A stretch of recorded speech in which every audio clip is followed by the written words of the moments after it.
नमस्कार, मैं हूं पुण्य प्रसून वाजपेयी। दस्तक में आपका स्वागत है। अच्छा लगेगा सुन के, गुड़गांव का नाम गुरुग्राम हो गया। गुरु द्रोणाचार्य को याद कर लिया गया। दरअसल अतीत के पन्नों को खोलते हुए अतीत में जीने की चाहत क्या भारत के भीतर बस चुकी है, चाहे वो सत्ता हो या फिर जनता हो। इस बात का जिक्र इसलिए क्योंकि डाल डाल पर सोने की चिड़िया जिक्र तो भारत का ही होता था, पानी लबालब जिक्र भारत का ही होता था, भारतीय सभ्यता नदी किनारे जिक्र भारत का ही हुआ। लेकिन इन सब के बीच आइए आज जरा पानी खोजा जाए, क्योंकि पानी की खोज और पानी की चाहत और पानी के बगैर जिंदगी शायद दूभर है। लेकिन इन सब के बीच आइए आज आपको दिखाते हैं कि इस देश के भीतर पानी का संकट बढ़ता है, पानी का धंधा बढ़ता है। पानी का धंधा बढ़ता है तो फिर पानी न्यूनतम जरूरत नहीं रहती। और संविधान जीने के अधिकार का जिक्र तो करता है, लेकिन संविधान की शपथ लेकर धंधा किस तरीके से चमकता है, जरा यह भी देखिए। पहली रिपोर्ट।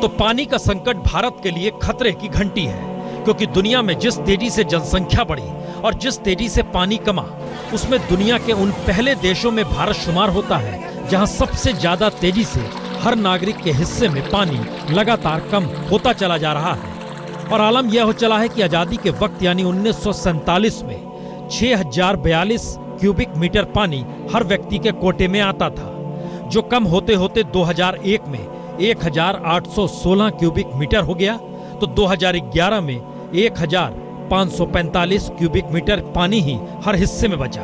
और आज की तारीख यानी 2016 में 1495 क्यूबिक मीटर पानी हर व्यक्ति के हिस्से में आता है। यानी आजादी के बाद से अगर देखें तो कमते कमते ये लगभग 5 गुना कम हो चला है। लेकिन विकसित होते देशों की कतार में भारत ही दुनिया का एकमात्र ऐसा देश जहां पानी का कोई मैनेजमेंट है ही नहीं। यानी उपयोग में लाए जा चुके 90% पानी को नदियों में पर्यावरण को और ज्यादा नुकसान करते हुए बहा दिया जाता है। 65% बरसात का पानी समुद्र में चला जाता है। और इसके साथ साथ खेती और बिजली पैदा करने के लिए थर्मल पावर पर भारत की 90% जनसंख्या टिकी है। यानी बिजली का उत्पादन बढ़ाने के लिए पानी चाहिए और सिंचाई के लिए बिजली से जमीन के नीचे से पानी निकालने की सुविधा भी चाहिए। और इस पूरी प्रक्रिया में विकसित होने का जो ढांचा भारत में अपनाया जा रहा है, वो पानी को कहीं तेजी से खत्म कर देगा, क्योंकि भारत में जनसंख्या पर कोई रोक नहीं, सूखे से निपटने का कोई उपाय नहीं, प्रदूषण फैलाते खाद के उपयोग पर कोई रोक नहीं, डैम और जलाशय के नुकसान पर कोई ध्यान नहीं, उपजाऊ जमीन पर कंक्रीट खड़ा करने में कोई कोताही नहीं, फसल बर्बादी से आंखें फेर अनाज आयात करने में कोई परेशानी नहीं, और पानी से होती बीमारी को रोकने के कोई उपाय नहीं।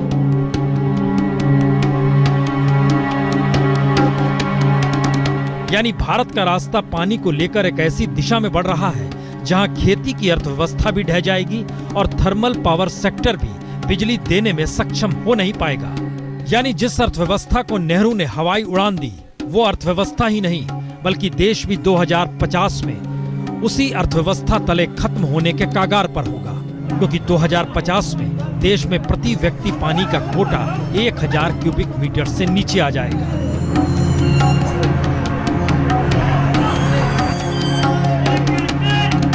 यानी चकाचौंध का जो पूरा ढांचा भारत में 1947 के बाद से लगातार अपनाया गया और दुनिया को बताया गया कि ये विकासशील से विकसित होता देश है, तो दुनिया में डगमगाते हुए पानी के संकट के बीच अंतरिक्ष से देखने में चाहे बेहद खूबसूरत ये पृथ्वी दिखाई दे, लेकिन सच यही है कि अगर हालात ऐसे ही रहे तो 2050 संकट का साल है।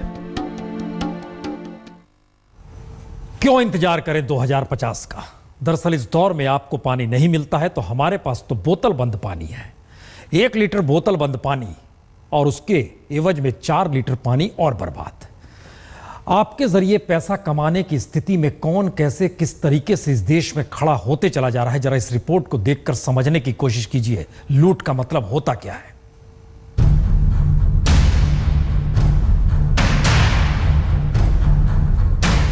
जीरो ना गिनिए, सिर्फ कल्पना कीजिए कि 1.5 बरस बाद इतनी रकम का धंधा देश में पानी बेचने का हो जाएगा और यह रकम है 160 अरब रुपए।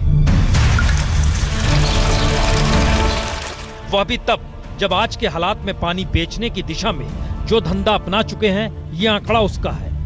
यानी अगले 1.5 बरस में पानी का संकट और बढ़ेगा तो यह 160 अरब के पानी के धंधे को पार करते हुए 200 अरब भी पार कर सकता है। यानी जो संविधान जीने का अधिकार हर नागरिक को देता है, उस संविधान की शपथ लेने वाली सरकारें हर नागरिक को मुफ्त में पीने का पानी भी नहीं दे पाती, और जो पानी दिया भी जा रहा है उसमें भी 60% पानी साफ नहीं है। और असर इसी का कि देश में 72% बीमारी साफ पानी न मिलने की वजह से इस दौर में हो रही है। और इन्हीं बीमारियों के इलाज के लिए देश में स्वास्थ्य सेवा भी मुनाफे वाला धंधा बन चुका है और आज की तारीख में निजी हेल्थ सेक्टर 10 लाख करोड़ रुपए पार कर चुका है। और पानी के इस मुनाफे वाले धंधे से अगला जुड़ाव खेती की जमीन पर कंक्रीट खड़ा करने का है। कोई भी रियल एस्टेट खेती की जमीन इसलिए पसंद करता है क्योंकि वहां जमीन के नीचे पानी ज्यादा सुलभ होता है। और खेती की जमीन को कैसे कंक्रीट के जंगल में बदल दिया जाए, इसका खेल अगर क्रोनी कैपिटलिज्म का एक बड़ा सच है तो दूसरा सच यह भी कि बीते 10 बरस में 47% कंक्रीट के जंगल खेती की जमीन पर खड़े हो गए और कंक्रीट के इस जंगल का मुनाफा बीते 10 बरस में 20 लाख करोड़ से ज्यादा का है। यानी भारत जैसे देश में पानी का संकट कैसे मुनाफे वाले धंधे में बदलता जा रहा है और उसे ही विकास की अविरल धारा इस दौर में मान लिया गया, यह वाजपेयी सरकार के दौर में तब कहीं ज्यादा पारदर्शी हो गया जब 2002 में नेशनल वाटर पॉलिसी में सरकार ने पानी को निजी क्षेत्र के लिए खोल दिया। यानी जल संसाधन से जुड़ी परियोजनाओं को बनाने, उसके विकास और प्रबंधन में निजी क्षेत्र की भागीदारी का रास्ता खुलते ही पानी के बाजार में मुनाफा कमाने की होड़ हो गई। और जबकि इसी दौर में सरकार पीने का पानी उपलब्ध कराने के अपने सबसे पहले कर्तव्य से ही पीछे हटती चली गई। नतीजा यह हुआ कि आज भी 7.5 करोड़ से ज्यादा लोगों को पीने का साफ पानी नहीं मिलता, जबकि करोड़ों रुपए के विज्ञापन इस पर फूके जा रहे हैं कि बोतल बंद पानी का कोई मुकाबला नहीं। और सच यह भी कि कुकुरमुत्ते की तरह बोतल बंद पानी बेचने वाली कंपनियां तो उगाई, उसमें भी कीटनाशकों की मिलावट, और यह centre for science and environment की रिसर्च में सामने आया। वजह भी यही रही कि जब मानकों से कोई लेना देना नहीं तो बीते बरस नवंबर में मुंबई में 19 ऐसी कंपनियों पर रोक भी लगा दी गई। लेकिन इन सब के बीच या कहें सूखे के बीच इस आखिरी सच को भी जान लीजिए कि 1 लीटर बोतल बंद पानी तैयार करने में 5 लीटर पानी खर्च होता है। तो सरकार के पास कोई नीति नहीं। इसीलिए कभी ध्यान से देखिएगा, जब कैबिनेट की बैठक हो या ऑल पार्टी मीटिंग हो या संसद को लेकर चर्चा हो या सूखे पर चर्चा हो या फिर पानी के संकट पर चर्चा हो या फिर किसान खुदकुशी करता है उस पर चर्चा हो, हर चर्चा में हर के सामने वही बोतल बंद पानी होता है जिसका धंधा अरबों और खरबों में पहुंच चुका है। लूट शब्द आते ही जहन में सियासत शब्द क्यों गूंजता है? दरअसल ये एक सवाल है, हम आपको लातूर लिए चलें उससे पहले दरअसल सुप्रीम कोर्ट ने एक अंदेशा दे दिया आज कि दरअसल इस देश के भीतर लूट क्या एक वाकई एक नेक्सस के तौर पर है जिसमें सरकार भी है, अलग अलग मंत्रालय भी है, नौकरशाही भी है, बैंक भी है। देखिए क्या कहा सुप्रीम कोर्ट ने।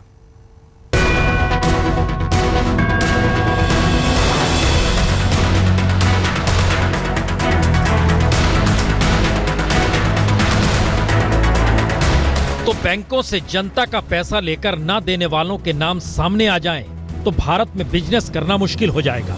है ना कमाल का तर्क। लेकिन आरबीआई ने यही बात सुप्रीम कोर्ट से तब कही जब सुप्रीम कोर्ट ने बैंकों का पैसा कर्ज में लेकर न लौटाने वाले नामों को सार्वजनिक करने को कहा। कोर्ट ने उनसे ये बोला कि भाई तुमने क्या स्कीम निकाली है जिससे कि तुम ये इंश्योर कर सको कि आगे से कम इस तरह के रेकलेस लेंडिंग नहीं हो पाएगी। तो क्या देश को चूना लगाकर ही देश में बिजनेस किया जा सकता है, या फिर देश में इकोनॉमिक मॉडल ही इस दौर में कुछ इस तरीके से खड़ा किया जा चुका है जिसमें पैसा बनाने के तरीके ही यही है? और ये सवाल इसलिए बड़ा हो चला है क्योंकि विजय माल्या सरीखे 3704 लोग हैं, यानी इन्होंने बैंक से पैसा लिया और चूना लगा दिया। और देश में कुल 6819 विलफुल डिफॉल्टर हैं जिन्होंने माना पैसा लिया न लौटा रहे हैं। और इसी बात को लेकर आज सुप्रीम कोर्ट ने आरबीआई और केंद्र सरकार को यह कहकर फटकार लगाई कि गरीब के लिए चंद हजार का लोन चुकाना एक चुनौती है, लेकिन अमीर लोन लेकर दिवालिया घोषित कर मौज करते हैं। सुप्रीम कोर्ट ने साफ कहा कि कॉर्पोरेट सेक्टर और कारोबारियों का लोन डिफॉल्टर होना संदेह पैदा करता है। और हालत यह है कि कॉर्पोरेट और कई इंडिविजुअल्स ने 500 करोड़ से ज्यादा का लोन ले रखा है। सुप्रीम कोर्ट ने टिप्पणी सख्त की और कहा कि यह भेदभाव नहीं तो और क्या है कि किसान से कुछ हजार वसूलने के लिए सभी उपाय किए जाते हैं। बड़े लोग हजारों करोड़ का कर्ज लेकर खुद को दिवालिया बताकर मौज उड़ाते हैं। और इन सब के बीच सुप्रीम कोर्ट ने फाइनेंस मिनिस्ट्री और इंडियन बैंक एसोसिएशन को नोटिस जारी कर अब जवाब मांगा है। अगली सुनवाई 26 तारीख को होगी। बैंकों का हजारों करोड़ रुपया देश के कारोबारियों पर बकाया है, जिसके मिलने की उम्मीद बहुत कम है। लेकिन कानून की लाठी पड़ती है उस गरीब किसान पर जिसने चंद रुपये उधार लिए और लौटा नहीं पाया। यही बात कही है सुप्रीम कोर्ट ने भी। बैंकों का पैसा तो खैर अब क्या वापस मिलेगा, अब देखना यही है कि क्या उन नामों का खुलासा हो पाएगा जो करोड़ों अरबों डकार कर बैठे हैं। कैमरामैन संजय खान के साथ अहमद अजीम, दिल्ली आज तक। कहते हैं जब नाम का खुलासा हो जाए तो सियासत में आ जाइए, राजनीति करने लगी, विशेषाधिकार भी मिल जाएगा और इन सब के बीच पहचान और कद दोनों बढ़ जाएंगे। इस बात का जिक्र क्यों? इस बात का जिक्र इसलिए क्योंकि लातूर में कितनों ने खुशी कर ली, मराठवाड़ा में कितने किसान आत्महत्या कर चुके हैं। बेफिक्र सत्ता एक वैगन के ऊपर अपना पोस्टर चस्पा कर क्या दिखाना चाहती है, जरा इस रिपोर्ट को देखें।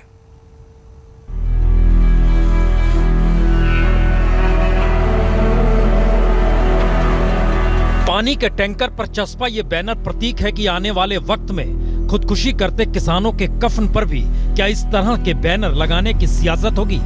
क्योंकि लातूर में 96 तो मराठवाड़ा में 1196 किसानों ने 2015 में खुदकुशी कर ली और वजह पानी।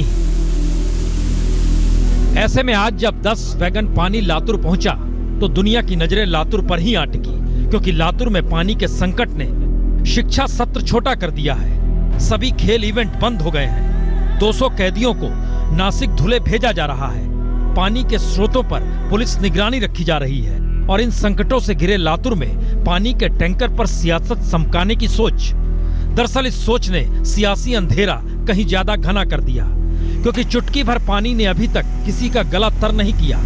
और इन सब के बीच संयुक्त राष्ट्र की रिपोर्ट बहुत साफ कहती है कि अगर इंफ्रास्ट्रक्चर पर 1 लाख रुपए सरकार ने लगाए होते तो संकट के वक्त 15 लाख बचा लेती। यानी मौजूदा वक्त के संकट से निपटने का कोई रास्ता इससे पहले किसी सरकार को नहीं सूझा। लेकिन ये दौर तो सिर्फ पैसों का है तो इंफ्रास्ट्रक्चर गायब है। और आलम यह कि पानी से भरे वैगन लातूर तो पहुंचे, लेकिन पानी फिल्टर करने और टैंकरों की तादाद कम होने की वजह से सिर्फ शहरी इलाकों के कुछ मोहल्लों तक ही पानी पहुंचा। 5 लाख लीटर में से 3.5 लाख लीटर पानी अब भी यूं ही पड़ा है।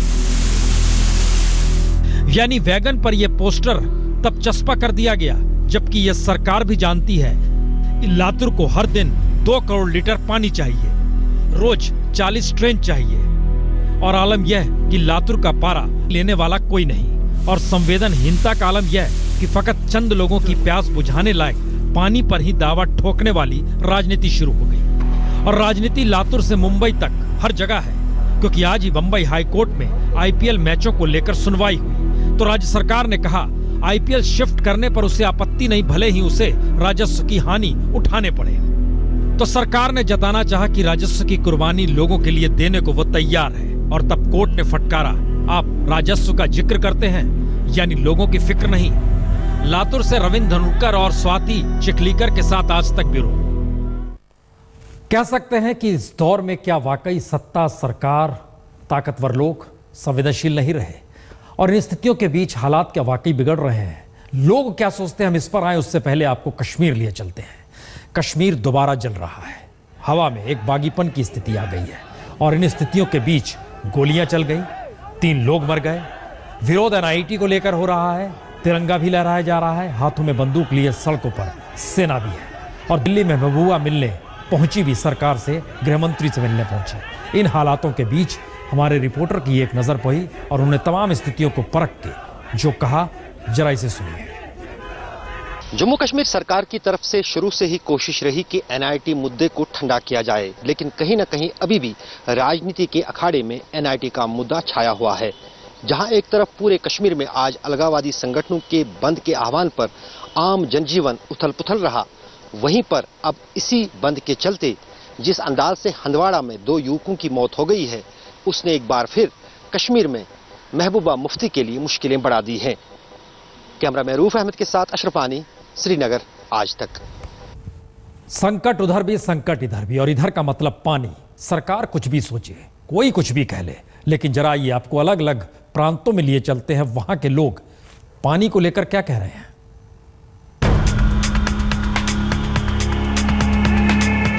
डब्बा हमारे यहाँ गांव में पानी नहीं है तो नदी से पीने के लिए ले जाते हैं। नदी का पीते हैं। गांव में हैंड पंप भाई नहीं है, खारा नहीं करता। पेट है, नदिया का ही पानी पीती हो। हाँ, क्या करन, कहाँ का प्यान, जब पानी ही नहीं है गाँव में। परेशान है जनता यहाँ की, जानवर मर रहा है, यहाँ से इंसान मर रहा है। 8 दिन तक लाइन पाइपलाइन की सप्लाई नहीं आती। जा रही है, पानी की मांग कर रहे हैं हम लोग, ना सोना मांग रहे हैं, ना चांदी मांग रहे हैं। बुजुर्ग महिलाएं जिनको अपनी उम्र के अंदर बैठ करके और अपने ईश्वर का नाम लेना चाहिए, उस समय ये यहाँ पर पानी के लिए तरस रही हैं। क्या ये इस वसुंधरा का शासन है? और इस शासन के अंदर क्या ऐसे ही हम लोग पैसे मरेंगे? खंड में विकराल सूखा है और जल की बूंद बूंद के लिए आज यहाँ की जनता परेशान है। ब्लॉक में दिया, पंचायत वालों को बोल चुके, हम लोगों के पास अभी तक कोई आदेश नहीं आया कि कहीं पानी की व्यवस्था बनाओ कर। मवेशियों को पानी पिलाने के लिए बहुत परेशानी, और हमारे कुआं भी पानी खराब है। गोरुआ तड़प रहे हैं,